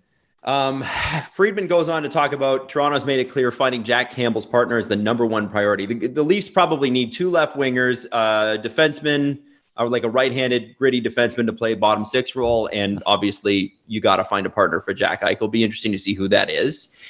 Philly also wants Jack Campbell. Sorry, who did I say? Eichel. Oh, sorry. I didn't even catch that. Apologies. I didn't even catch that. Sorry about that. Yeah. And Philly wants an experienced partner for Carter Hart. There's a potential for Martin Jones being bought out. Is Carolina's next starter Antti Ranta, Frederick Anderson, or someone else? Darcy Kemper is on there could be, Marc-Andre Fleury potentially could go to Chicago. Maybe Robin Leonard to New Jersey. We're not really sure. And they said, and this is great because I love this. Colorado has a tough offseason. I forgot about Philip Grubauer. And Friedge said, what's Colorado's limit with Philip Grubauer? Because Binnington was 6/6. Believed that Grubauer's ask is somewhere near there. But Friedman doesn't believe that the Avalanche will even go there. Now, I know Philip Grubauer was nominated for the Vezina this year. Mm-hmm. I don't think I do 6/6 either, because there are Vezinas who go to Vezina-worthy goalies. And there are goalies who had a really good year, good goalies who had a really good year on a really good team. Grubauer. I wouldn't pay $6 million for Grubauer. Now, would you prefer Anderson? Would you prefer this guy or that guy? Well, that's the problem. But that's a lot of money for a guy who is maybe, I think most seasons that's a 1A. They also he had have a very good year this year. They also have Pavel Francouz, who is a solid 1B. Yeah, like you're solving a goalie situation where you need a guy for 41 games. Like they need half a season because Francouz can give you 41 with his 923 from last year in 34 games. Like that's very good. I wonder if that goal. I think it was Game 6 against Vegas. Like their season ended with that goal.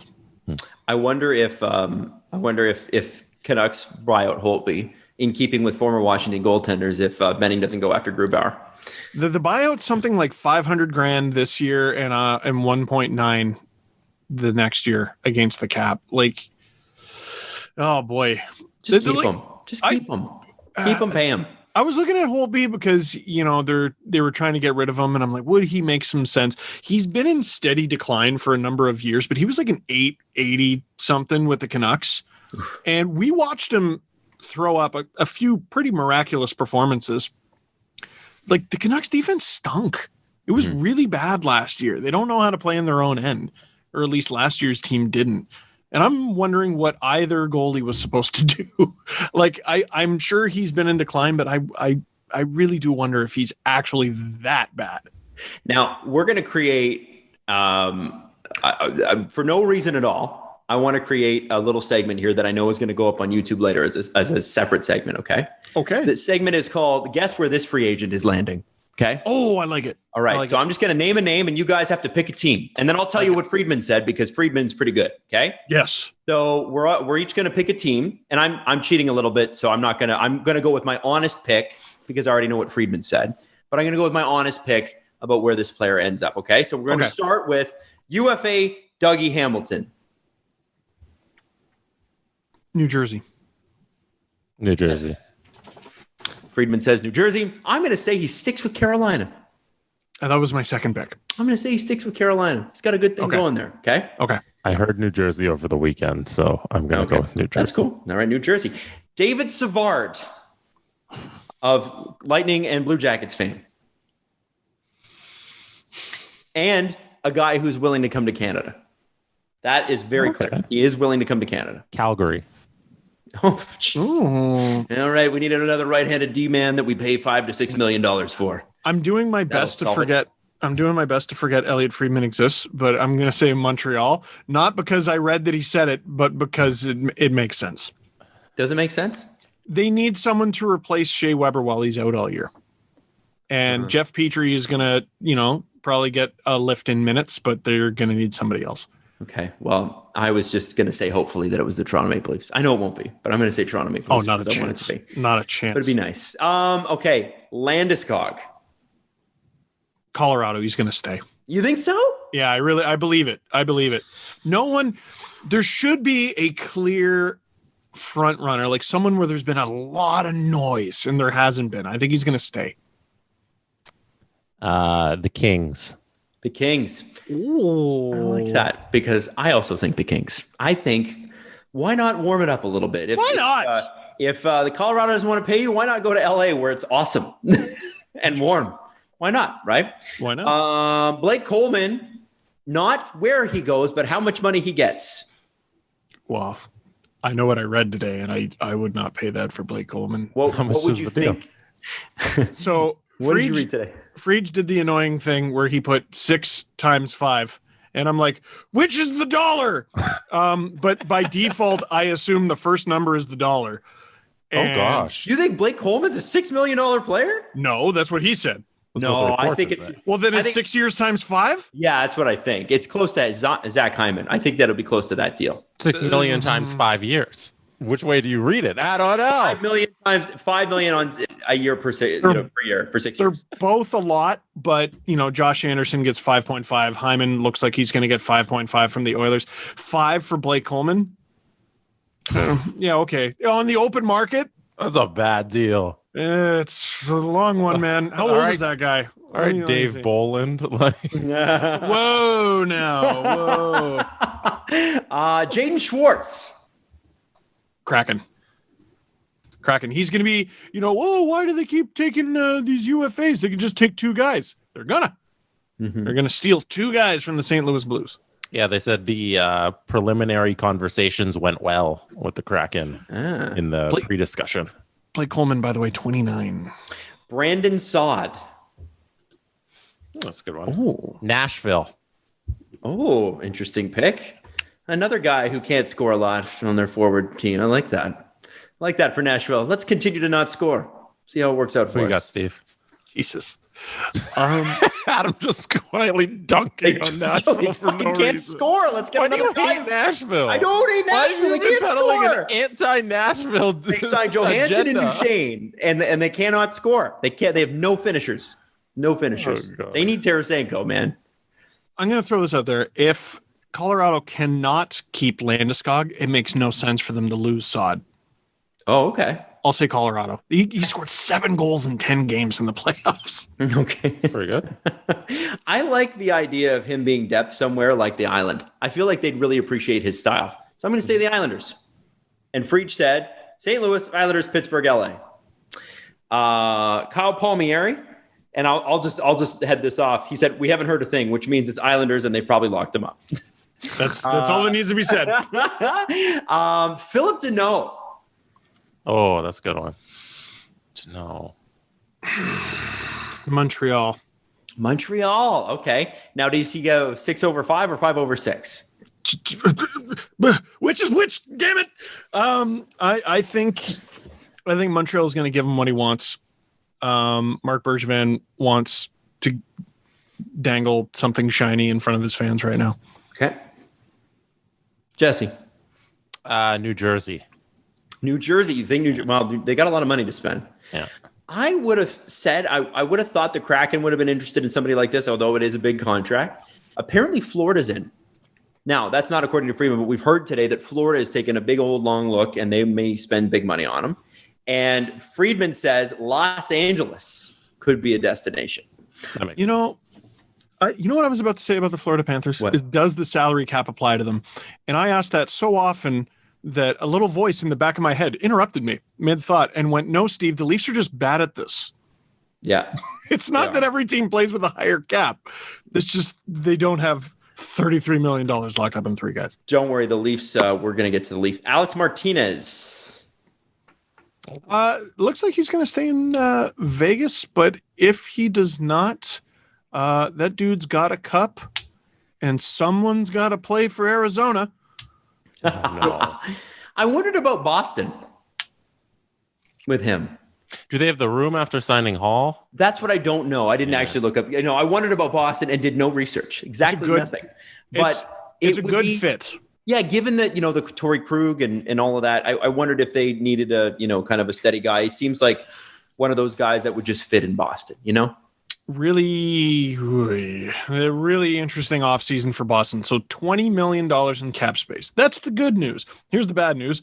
Rask doesn't have a contract. Halak doesn't have a contract. Corrali doesn't have a contract. Kasha doesn't have a contract. Ritchie doesn't have a contract. And Krejci doesn't have a contract. Oh, that's Krejci. Oh, whoa. Whoa. How dare you? I say Boston with Alec Martinez. Jesse, did you give us yours? No. Hold on, let me think. If Carolina loses Dougie Hamilton, that's an interesting one. Maybe you fill that slot with Martinez. If like that. Who's if Nashville loses Goodbranson, that's a similar contract, I guess. Mm-hmm. You know, if they don't resign him, maybe he goes to Nashville. But I've already said those teams.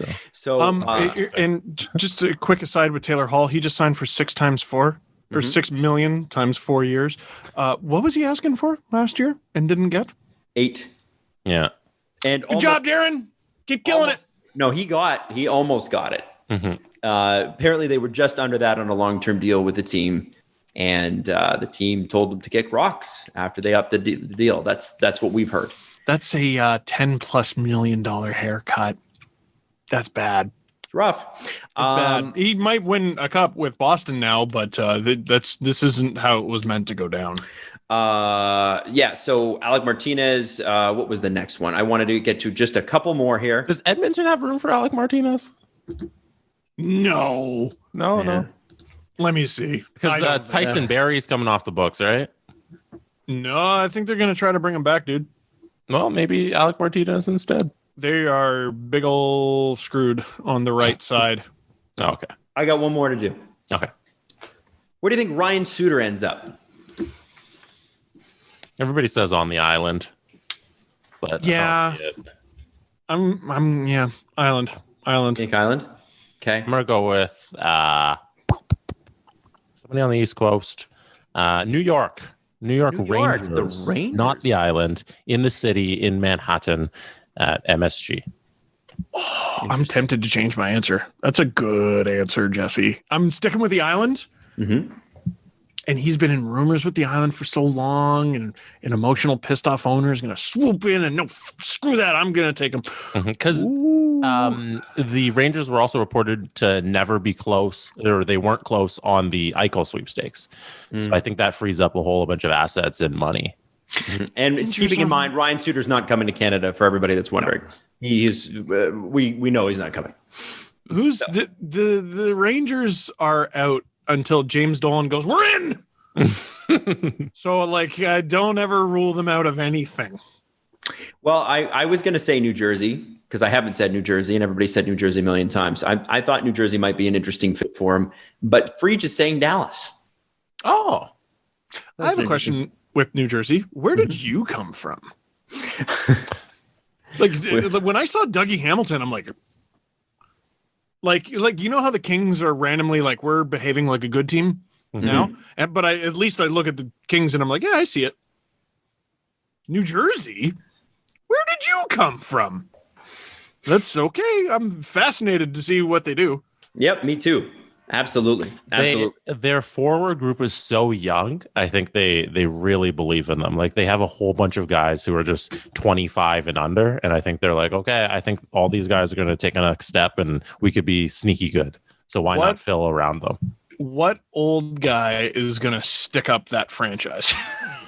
What do you mean? What old guy, what old forward with grizzled vetness and experience is going to point a pen at the New Jersey Devils and say, stick them up? Someone's going to get a bunch of money. The Devils right now don't have a forward over the age of 26 under contract. They have one defenseman over the age of 26 under contract, and that's PK.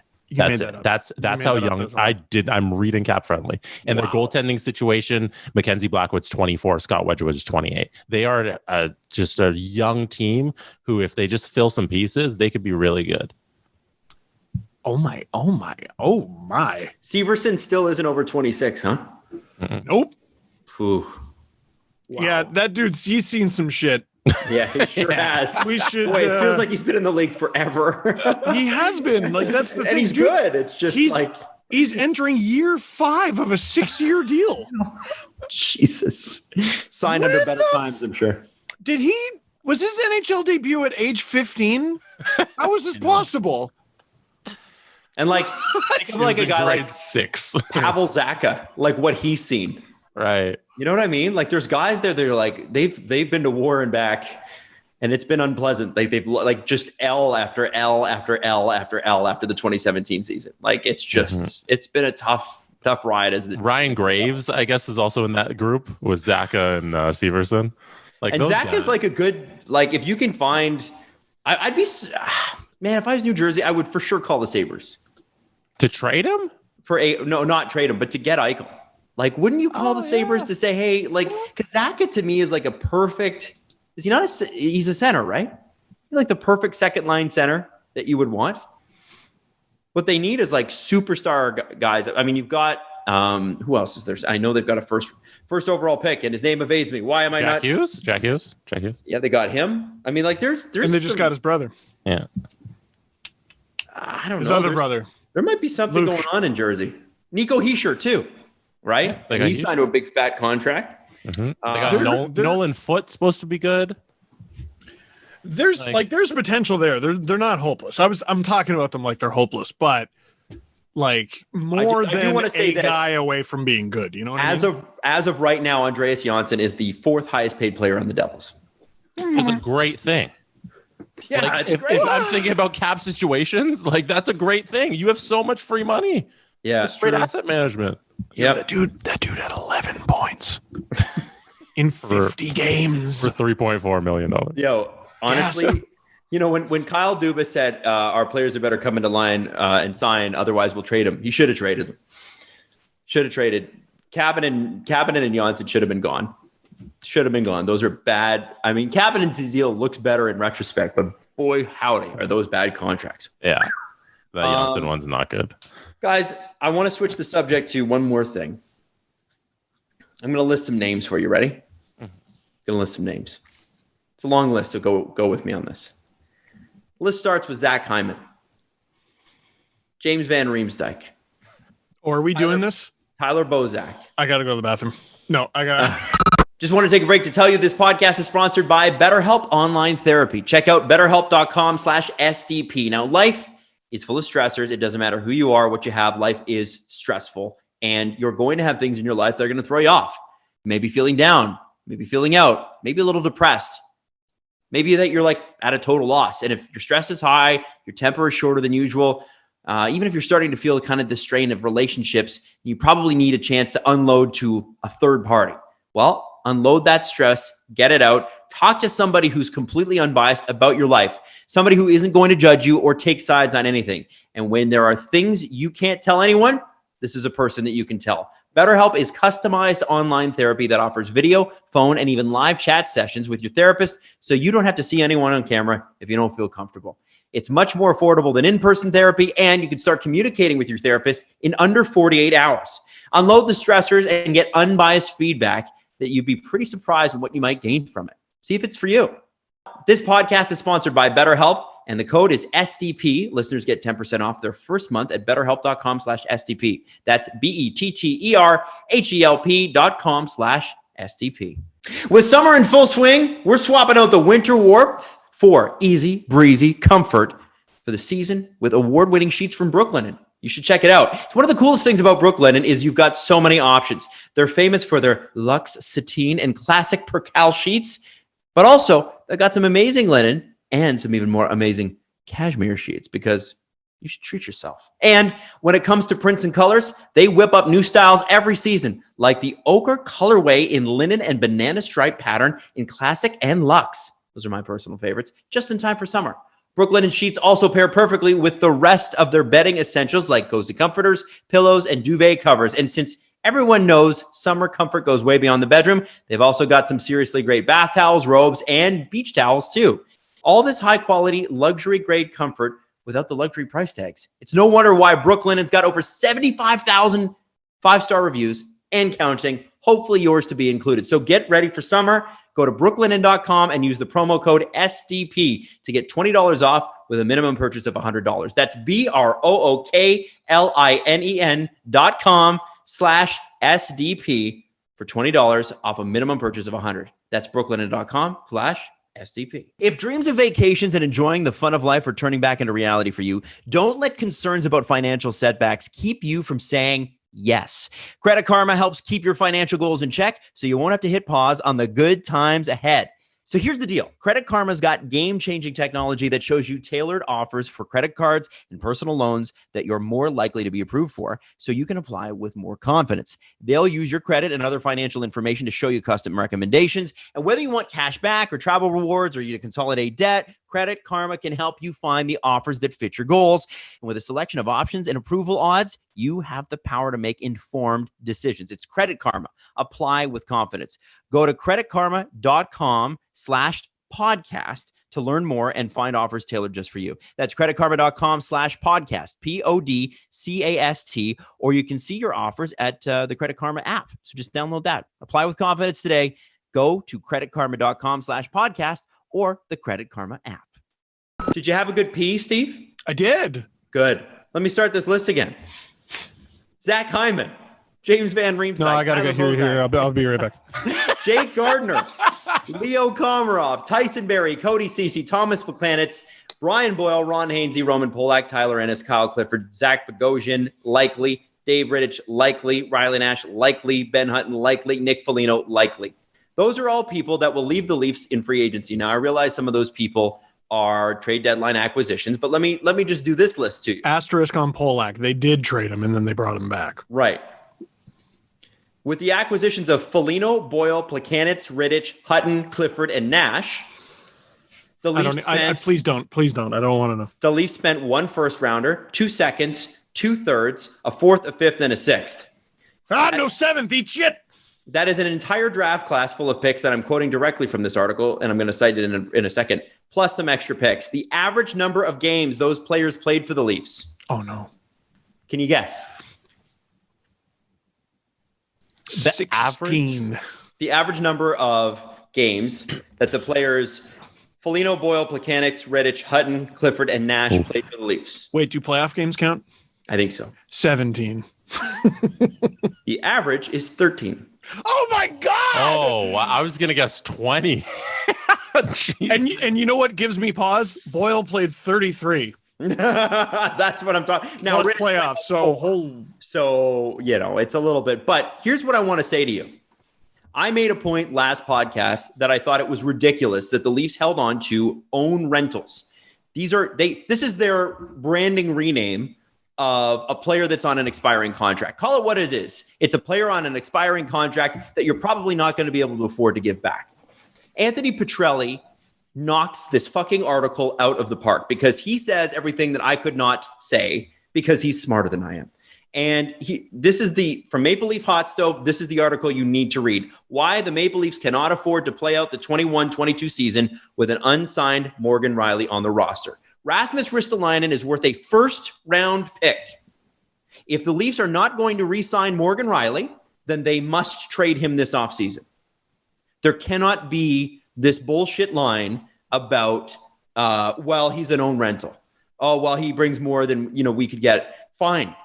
But the reality is, by not trading those players, and I realized that they were going into playoffs and the optics were terrible. The reality is they didn't do the cold, hard calculus, which is we could have got a fortune for these guys. And I know they tried to trade JVR the season before he was, he scored a bunch of goals or whatever. They tried to trade him for Travis Hamonic, and forget what happened with that deal. That deal almost happened. But the reality is you don't let it get to the season. Bozak should have been traded a season before. Hyman should have been traded a season before. Gardner was never going to come back. Van Riemsdyk was almost traded, but wasn't. Tyson Berry, you knew the team sucked. You knew you weren't going to do anything with this team. You could have flipped Tyson Berry for anything, and you did nothing. Cody Ceci, okay, fine. Mulligan on that. He didn't play great here. And then, Ron Hainsey, I don't know. You're not going to get much for... you didn't need to spend on Kyle Clifford. You didn't need to spend on, they needed a centerman, so they spent a second on Plekanec. That's a Lou move, by the way. So this is across GMs. It's a Lou move, but it's a Shanahan administration move. And what it has done, and Anthony really puts this in an incredible HD in writing on MapleLeafHotStoves.com. 4K, 8K, 32K. Whoa. What he has done is he's shown that by not moving those players, especially the guys at the VR. top. I just want to add in VR. VR. With the two hands. Very real is what that means. The two hands in front of you in VR. That's like your hands are doing the weird thing. Anyway, the long Rielly. is it's left them without options. They have no forward depth.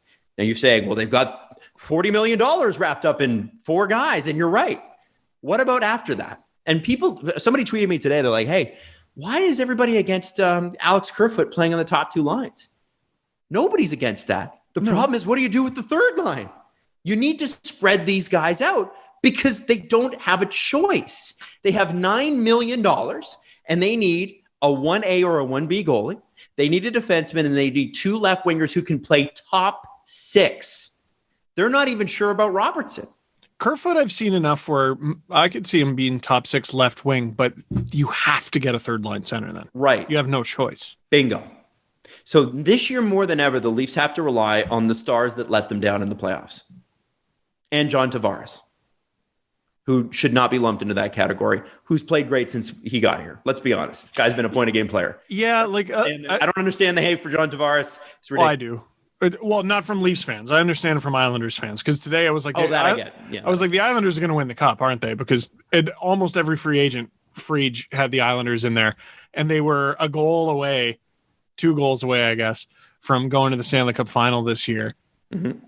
I'm like, oh my, and they did all of that without Anders Lee, by the way, which is an underrated storyline about their whole run. And I'm like, oh my God, they're going to win the cup. But John Tavares, since coming to the Leafs, has done everything asked of him. Absolutely everything asked of him. Oh God. Yeah, and I like John Tavares. I think he's been a great player for the Leafs. Like you talk about someone who in their choke last year, someone who is completely blameless, like one of the few. Well, he didn't play. He didn't bloody play. Exactly. Well, look, they choked. What the fuck? He was in the press box. He got hurt. What is it? What was the quote, Steve? I'm allergic to. It was Dean McCammond, and someone asked if he was prone to concussions, and his witty response was, "No, I'm prone to traumatic blows to the head."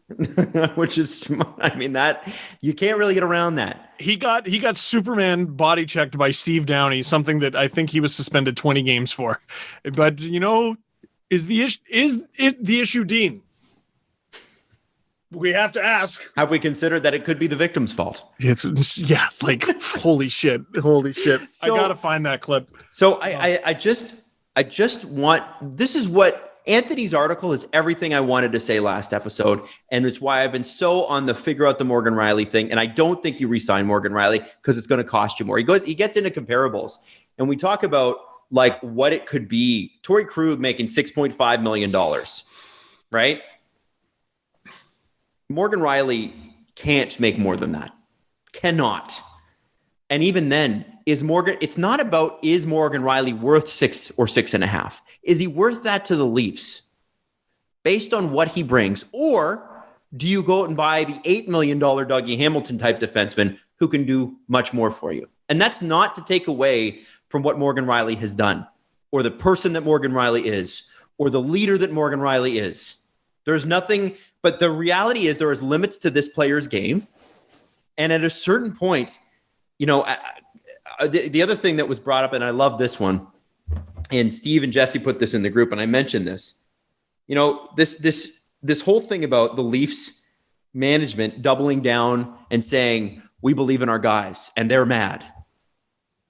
Oh, this is horrible. Sorry.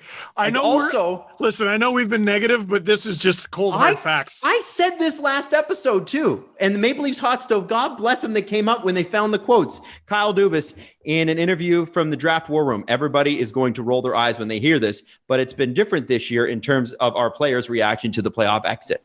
Great. And then Anthony Petrelli, August 13th, 2020. Different. So this is after they got shit canned by the fucking Columbus Blue Jackets. different than the past years as this team has sort of been coming together. I sense that the players are extremely angry at themselves. We're angry at ourselves. We have higher expectations. These guys really want to win. And this is the difference. That was Brendan Shanahan. I want a Ferrari. Everybody wants to win. How are you going to win? How am I going to buy a Ferrari? Well, I have to do a bunch of things, work really hard, probably get really lucky. You said something there, man. Can the Leafs afford Morgan Rielly at $6 or $6.5 million? What did you mean by that? What I meant by that is they have a lot of money wrapped up in very few amount of players. And based on what Morgan Rielly brings and what the team needs, I can't imagine that he is. And this is why, like, people go like, oh God, let it go. I can't let something that is tied to absolutely every conversation about this team and every decision that is made go. I can't. How? Oh, I'm just supposed to ignore the biggest factor in every decision they make? I can't, guys. I can't. It's the biggest factor in every decision they make. And, I'm on board, right? Either re-sign him or trade him, right? You can't lose him for nothing. I'm on board. I can't say that. They can't re-sign him. They can't. And remain the same? How do you get better? Their defense wasn't the problem. Their defense was fine. Dude, Matthews scores one more goal. Marner scores any goals. They win this. They literally win the series. But they didn't. but they didn't.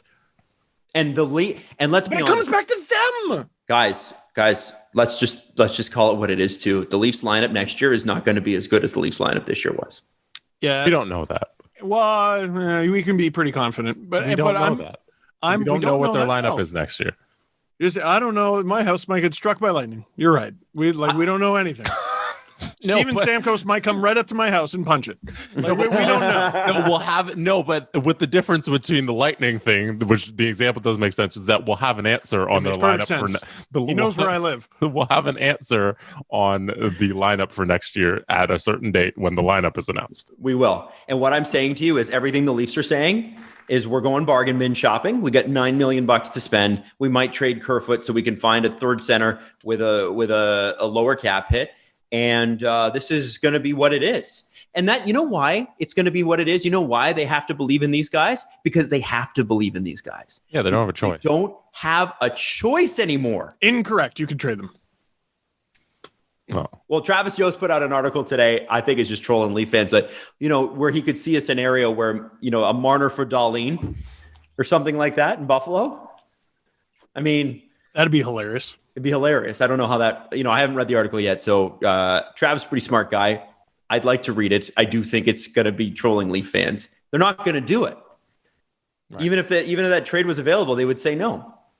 So I think at the end of the day, and I'm going to repeat this question, and in a couple weeks, we'll know, but I really don't know how this team gets better. I don't know how this team gets better. I don't know how they hack it in the playoffs. I just don't know. I want to be wrong. I want to be wrong here. But conversation. 5 years? Guys, if every year I let you down for 5 straight years, would you not think, well, you're 6? Things are going to be different this year. Well, we're 8 years in, and we're proof that you can stick it out. So no, but like, look at like the conversation, and I have said these things. Jake Muzzin doesn't get hurt against Columbus. I think they beat them. I think the Leafs beat them. I do. Mm-hmm. Jake Muzzin doesn't get hurt against Montreal. They might win Game 6. Might win Game 7. I don't know. Tavares plays the whole series. It's no shot. I do think the Leafs win. Mm-hmm. Are we going to... Myrtle put it in a way that I hadn't been able to put into words when he came on the show. They are more susceptible to this type of scenario with their current salary structure. Because when one of the big players goes down, it's over. It's over.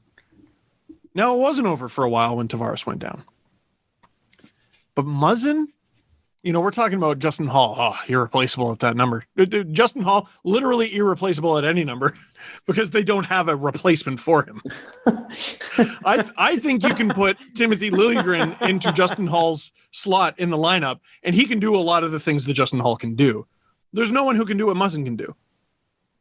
You know what I mean? I don't think, I talked about how Sandin could potentially replace Rielly. Yeah, potentially.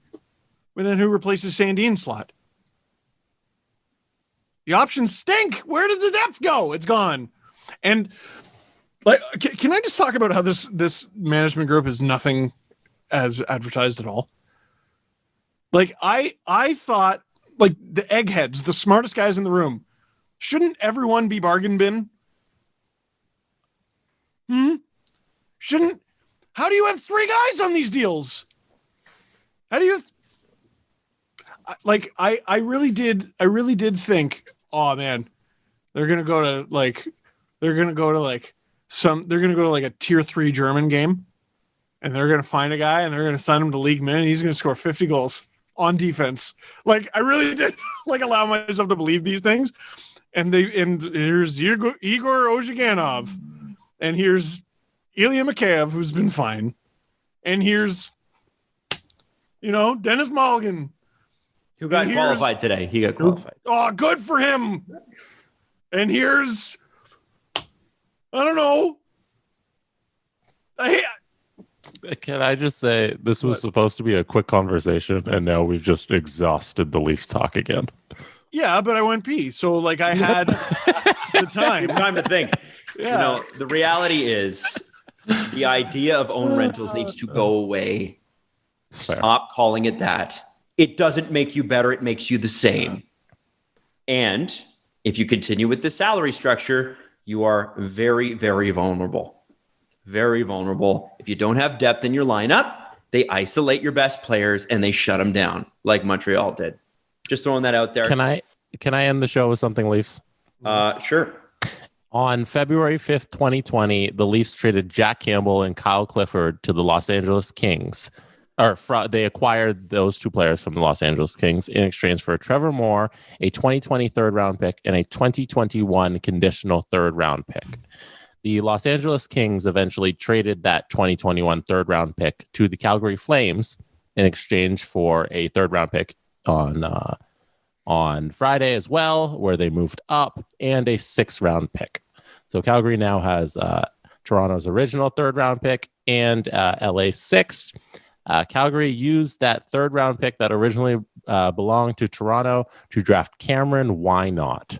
I'm so upset. The biggest podcast fan that nobody knows, that he doesn't even know exists. Everybody wanted the Leafs to acquire Cameron Why Not. Well, in a way, they did, and he's a property of the Calgary Flames. What? One more time? Sorry, who'd they get with that pick? Cameron Why Not? Why not? Is not a Toronto Maple Leaf, even though Calgary used a Toronto Maple Leafs draft pick to draft it. I'm sad. Well, that's it for us. On that depressing note, that's it for us. We'll be back Wednesday. Now, our show on Wednesday is going to be a little bit later because what happens on Wednesday? Free agency, and we want to get news and things. And our boy CJ is joining us July 30th, which is Friday, to talk more. Oh, fun. So it's a very exciting week for us. Very excited to be working with you. We love you, and we will talk to you Wednesday.